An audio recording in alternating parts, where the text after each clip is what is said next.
안녕하세요. 차북차북입니다. 6번째 영상인데도 벌써 저를 좋아해 주시는 분들이 이렇게 많다는 것에 너무 감사드립니다. 앞으로 더 열심히 여러분 스스로가 만족하는 인생을 살기 위한 영상을 만드는데 노력하겠습니다. 여러분은 혹시 남 눈치를 많이 보거나 감정 표현에 서투신가요? 사실 화나고 슬픈데도 행복한 척하고 있지는 않나요? 그런 여러분을 위해 이 책을 들고 왔습니다. 기분이 태도가 되지 않게. 그럼 프롤로그부터 읽어드릴게요. 프롤로그. 기분이 나를 망치게 두지 마세요. 이 책을 집어든 여러분은 분명 배려심이 많은 성격일 것이다.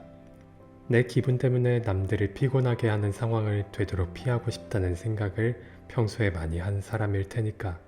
혹은 주변에 자기 기분 내키는 대로 행동하는 사람 때문에 너무 답답해서 이 책을 집었을 수도 있다. 하지만 안타깝게도 가까운 사람들을 미치게 만들 정도로 기분을 드러내는 사람들은 이런 책을 읽지 않는다.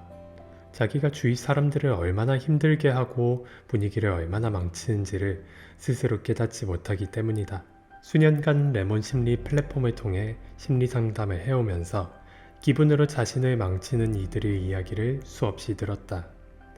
망친다 라는 말이 조금 과하게 들릴 수도 있지만 틀린 말은 아니다. 조용한 성품이 사람이었는데 일이 잘 안 풀리자 갑자기 살벌하게 욕을 하더라는 사연도 들었고, 감정 기복이 심한 상사 하나 때문에 사무실 분위기가 냉탕과 온탕으로 간다는 사연도 있었다. 이런 사람들은 자신의 평판을 망치고 인간관계를 망치며 결국에는 인생을 망친다. 이 책은 기분을 잘 다스리지 못해 기어이 못난 태도로 보여주고만 하는 사람들을 위해 썼다. 감정에 끌려다니는 노예가 아니라 주인으로 바로 서는 법을 배워야 당신의 인생이 달라진다. 한 사람의 진면목을 보려면 기분이 안 좋을 때를 살펴야 한다. 기분이 좋은 날은 어려운 일이 별로 없다. 후배의 실수도 너그럽게 이해하고 5살 아들의 질문 폭격에도 온 성의를 다해 대답해 줄 수 있다. 안 하던 선행까지 기꺼이 하게 되는 날이다. 그러나 기분이 안 좋을 때는 어떤가? 모든 게 어렵다. 다른 사람에게 살짝 웃으며 인사하는 것조차 고난도 미션이다. 물론 그 어려운 일을 해내는 사람도 있긴 하다. 기분을 겉으로 드러내지 않고 언제나 같은 온도를 보여주는 사람들 말이다. 하지만 대부분은 자기 안의 감정을 통제하는 데 실패한다. 그만큼 기분을 다루는 일은 쉽지 않다. 내 마음속에서 벌어지는 일들이 결코 만만하지 않기 때문이다. 휘몰아치는 감정을 잠재우는 방법을 어디서 배운 적도 없다.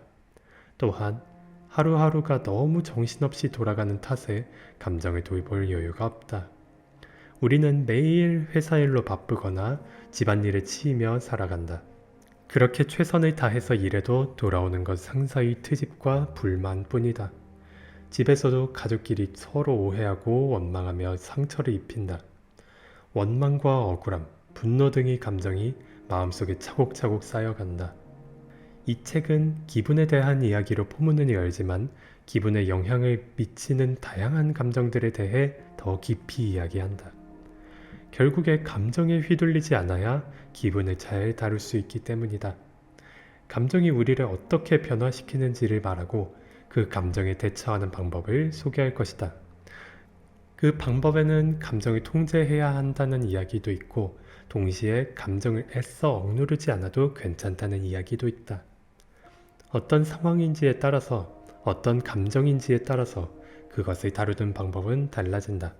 또한 우리가 흔히 부정적으로 생각하는 나쁜 감정들도 쓰기에 따라서 장점이 있다. 최종적으로는 온갖 기분과 감정을 내 편으로 만들어서 현명하게 사용해야 한다는 이야기를 하고 싶었다. 감정 관리를 배우는 것은 자신의 필요를 충족시키는 법을 배우는 것이다. 나는 무엇을 기대하고 상대방이 어떻게 해주기를 원하는가를 정확하게 인지하는 방법이다. 당신은 따뜻한 위로를 원할 수도 있고 상대방이 함께 책임을 나눠주길 원할 수도 있다. 또 누군가가 당신의 감정을 알아주기만을 간절히 바라는 걸 수도 있다. 이처럼 정확한 방향성과 올바른 방법을 파악해야 감정으로 인해 힘들어지지 않을 수 있다. 이제 당신이 자신의 감정의 근원을 찾아가고 부정적인 감정을 제대로 해소할 수 있게 도와주고자 한다. 기분에 끌려다니고 싶지 않은 사람이든 남의 감정에 상처받고 싶지 않은 사람이든 감정의 노예로 살아가는 인생에 이미 지친 사람이든 이 책을 읽게 된 것을 환영한다. 부디 이 책이 자신의 감정에 휘둘리지 않는 삶의 첫걸음이 되기를 바란다. 레몬 심리 5장 나쁜 감정으로부터 나를 지키는 연습. 즐겁고 행복한 척 연기하고 있는 당신에게 가면성 우울증. 가끔씩 사람들과의 모든 만남이 혐오스럽게 느껴진다. 강박관념에 사로잡혀 자꾸만 세상이 싫어진다. 나 자신조차 낯설게 느껴지고 세상의 높은 담벼락에 가로막혀 있는 것 같다. 전 세계 사람들에게 웃음을 주던 희극인 찰리 채플린이 한 말이다. 그가 털어놓은 이야기에는 가면성 우울증 환자의 심경이 고스란히 담겨 있었다. 전형적인 우울증 환자와 달리 가면성 우울증 환자는 겉으로는 매우 밝고 긍정적이며 어두운 그늘을 절대 보지 않는다. 친구들 사이에서도 인기가 많은 편이고 유머러스하고 정이 많으며 남을 즐겁게 해주는 재주도 있다. 가면성 우울증을 겪는 사람은 대부분 위장의 달인이 되었기 때문에 가까운 사람들조차도 이상한 점을 눈치채기가 쉽지 않다. 그들은 다른 사람에게 자신의 진짜 모습을 보이기를 꺼리는데 나는 밝고 재미있는 사람이며 아무런 걱정 없이 행복하게 살고 있다는 일종의 캐릭터 설정을 했기 때문이다. 스스로 만들어낸 캐릭터 때문에 그들은 다른 사람 앞에서 즐겁지 않은 자신을 드러내길 거부하고 습관적으로 즐거운 척 연기를 한다. 그래서 가끔은 그들도 진짜와 가짜를 구별하지 못한다. 그들의 웃음은 자신을 보호하기 위한 갑옷이지만 동시에 자신을 겨냥하는 무기다. 이미 웃는데 지치고 인간관계의 어려움을 느끼면서도 어쩔 수 없이 매번 같은 방법을 선택한다. 우울하다는 건 나약하다는 의미잖아. 다른 사람이 내가 우울증이라는 걸 알면 나를 어떻게 보겠어. 절대로 내가 우울하다는 걸 들키고 싶지 않아. 그나마 웃고 있어야 날 좋아해 줄 거야. 웃지도 않는 나를 좋아해 줄 사람은 아무도 없어. 이 세상에 날 진정으로 이해해 주는 사람은 아무도 없어. 하다못해 하소연할 사람도 없다고. 그들은 진짜 모습을 감춰야만 사람들이 관심을 받을 수 있다고 생각한다. 그들에게는 과거에 누군가에게 마음을 열었다가 무시당했거나 상처를 받았던 경험이 있을 확률이 높다. 사실 그런 경험은 누구에게나 있는 흔한 일이지만 가면성 증후군을 겪는 이들은 그 일을 제대로 처리하지 못한 경우다. 마음의 빗장을 걸어버린 그때부터 그들은 불안이나 고통 같은 부정적인 감정은 따로 돌보지 않아도 알아서 사라질 거라고 생각한다. 차라리 친구의 비밀 상담소가 될지언정 자신의 속마음은 조금도 털어놓지 않는다. 털어놓고는 싶지만 친구에게 부담이 될까 선뜻 시도하지 못한다. 나는 마음을 주로 물에 비유한다. 흐르는 물을 때로는 맑고 투명하고 때로는 탁하고 더럽다. 사람의 마음도 끊임없이 변화를 거듭한다. 자꾸 자신을 억누른다면 흐르는 물을 댐으로 막아 저수지를 만드는 것과 마찬가지다. 감정이 들어올 수는 있으나 나갈 수는 없다. 조금씩 수위가 높아진 우울한 감정이 넘치기 시작하면 댐은 언젠가 무너지고 말 것이다. 편안하게 이야기를 나눌 수 있는 사람을 찾아봐야 한다. 친구도 좋고 가족이나 상담사 혹은 아예 모르는 사람이어도 좋다. 가슴이 답답해서 응어리가 쉽게 풀리지 않을 때 그 사람을 찾아가서 하소연이라도 해보자. 그 사람이 당신의 문제를 모두 해결해 주지는 못하겠지만 최소한 당신의 마음에 고여있는 물은 다시 흐르게 해줄 수 있다. 그러니 혼자 끙끙대며 자신을 꾸짖고 벌주며 살지를 않기를 바란다. 당신이 웃고 싶지 않을 때는 웃지 않았으면 좋겠다. 이렇듯 우리는 속마음을 선뜻 누구에게도 말할 수 없습니다. 그리고 속마음을 드러냈을 때 무시당하거나 상처받았을 수도 있습니다. 저도 그랬던 적이 있으니까요. 하지만 이 속마음이라는 것은 이 책에서는 다른 이들에게 편안하게 이야기를 해야 한다고 하는데 저는 동의를 하면서도 여기에 너무 의지하지 않았으면 좋겠다고 생각합니다. 그 이유는 사람들은 자기 속마음을 남에게 말해서 어떻게든 답답한 감정을 떨쳐내고 싶어 합니다. 그래서 자꾸만 남에게서 이 감정을 털어내려고만 하죠. 연인 관계나 친구 관계에서 싸움이나 관계가 멀어지게 하는 이유 중 하나도 여기서 오는 것이지요. 한마디로 남을 배려하지 않고 자기 감정에만 앞서서 상대방을 감정 쓰레기통으로 보는 건 매우 무례한 짓입니다. 이렇게 한다고 해서도 자신의 감정을 다 털어낼 수 없는 일이기도 하고요. 그렇다면 이런 감정을 잘 털어내기 위해선 어떻게 해야 할까라고 생각한다면 남에게 말하기 전에 먼저 양해를 구하는 겁니다. 내가 지금 내 속마음에 대해서 이야기를 할 건데 그래도 될까? 라고요. 혹시 속마음을 말해서 그 사람이 나에 대해 나쁘게 사람들에게 말할 것 같아도 한번 말해보세요. 단 누가 봐도 객관적으로 나쁜 일들을 제외하고는 다 괜찮습니다. 만일 그 사람이 나에 대해 이 정보로 나쁘게 사람들에게 말하고 있다고 해도 자신에게 안 맞는 사람으로 걸을 수 있었으니 오히려 더 좋을 테니까요. 생각해보세요. 세상 사람들이 다 날 좋아하게는 만들 수는 없습니다.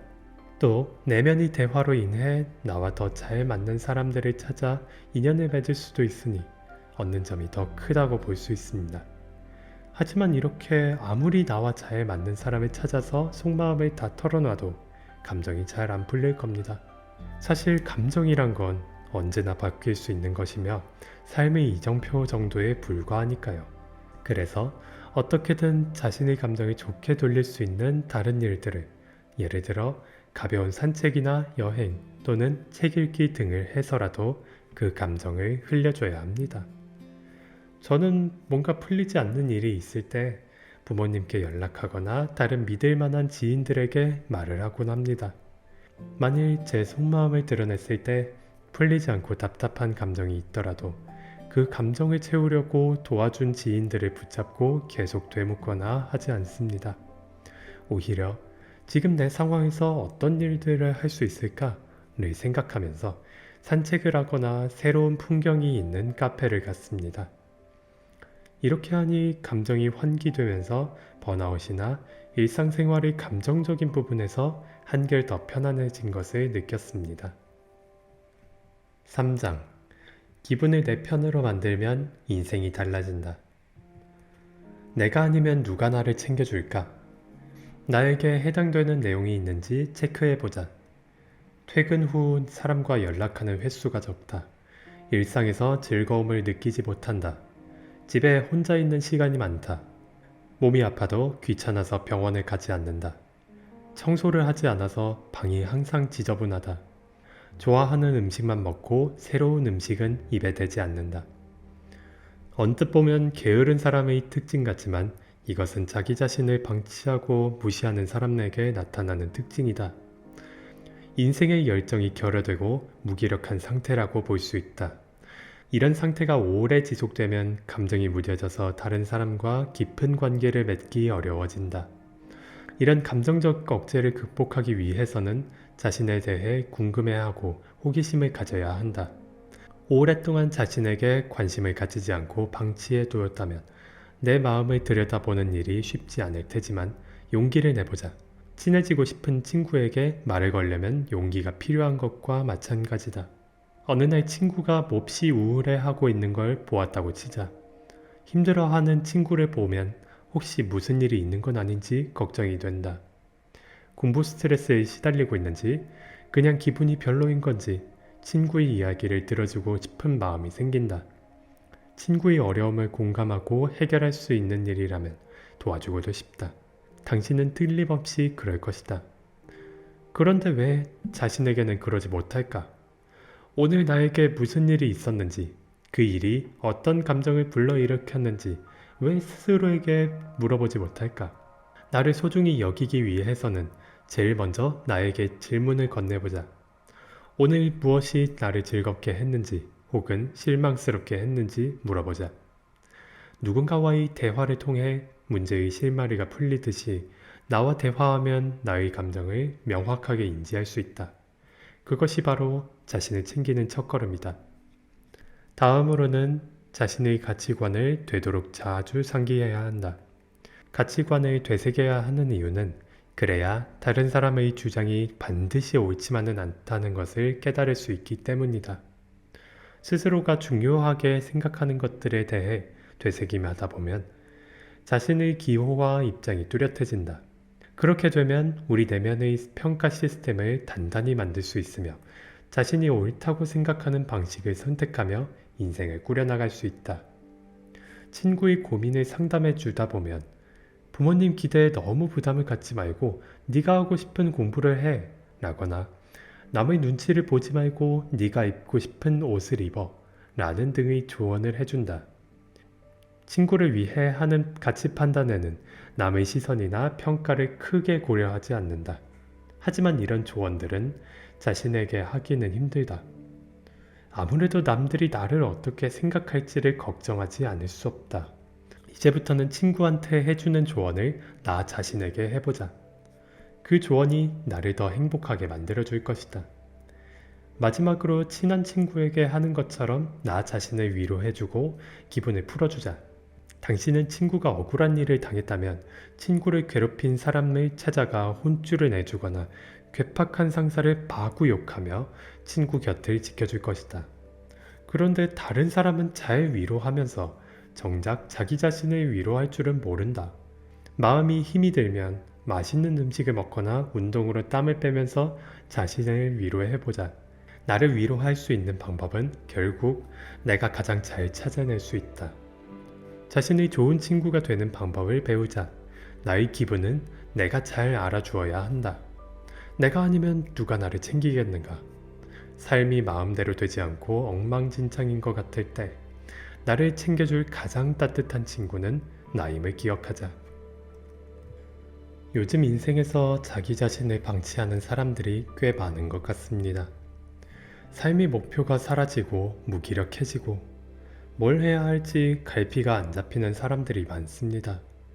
이럴 때야말로 정말 나 자신을 돌아보기 좋은 시기라고 생각합니다. 먼저 자기 자신이 오늘 무슨 일이 있었는지, 어떤 감정이었는지 구체적으로 알아보는 겁니다. 이때 중요한 것은 모르겠어 라는 답변은 알고는 있으나 자기 자신에게 부끄러워서 또는 쑥스러워서 그런 것이니 한번 혼잣말로라도 답변을 내놓아 보거나 종이에 곰곰이 생각해서 써보는 것을 추천합니다. 이렇게 하면 내 감정이 어떤지를 인지할 수 있게 됩니다. 그 다음 자신이 옳다고 생각하는 것을 가치관으로 삼고 그 가치관을 되새기며 관철해야 합니다. 이를 통해 남의 의견에 반박할 수 있게 되고 자신이 만족할 만한 인생의 길을 걸을 수 있기 때문입니다. 예를 들어 제가 유튜브를 만들기 전에 제 친척 중 한 명에게 유튜브를 시작해도 될까요? 라고 물었을 때 그분은 너무 이르다며 큰 반대를 했었습니다. 하지만 저는 이전부터 목소리로 나와 내 생각에 대해 널리 알리고 싶어 했고 꾸준히 다른 커뮤니티에서 연습을 해왔었습니다.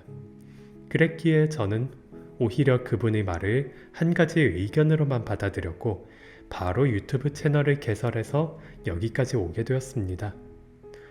지금이 제가 있는 건 어쩌면 제가 옳다고 생각한 저만의 가치관 덕분이었네요. 마지막으론 친한 친구에게 위로해 주듯이 나 자신에게도 위로를 해주는 겁니다. 나 자신의 감정에 대한 상황과 그 답은 자기 자신이 제일 잘 압니다. 그래서 더욱 자기 자신을 위로하는 것은 나와 내 삶을 위한 가장 중요한 일입니다. 저도 학창시절에는 저 자신의 감정을 너무 몰라서 남의 기분을 맞춰주기에 급급했었습니다. 심지어 가족여행을 가도 가족들이 저 때문에 불편해하진 않을까봐 노심초사하며 여행을 갔습니다. 지금 생각해보면 부모님은 항상 저를 위해서 여행을 떠났던 건데 이때의 제가 제 감정을 알고 있었다면 최고로 행복한 여행이 되었을 것 같아 항상 아쉽고 미안하네요. 아무튼 여러분들도 자신의 감정을 아는 것을 목표로 하면 그에 따라 나에게 맞춰줄 수 있으니 자신의 감정을 이해하는 것을 인생의 목표로 해보세요. 인생이 한층 더 즐거워질 겁니다. 지금까지 차북차북이었습니다. 감사합니다.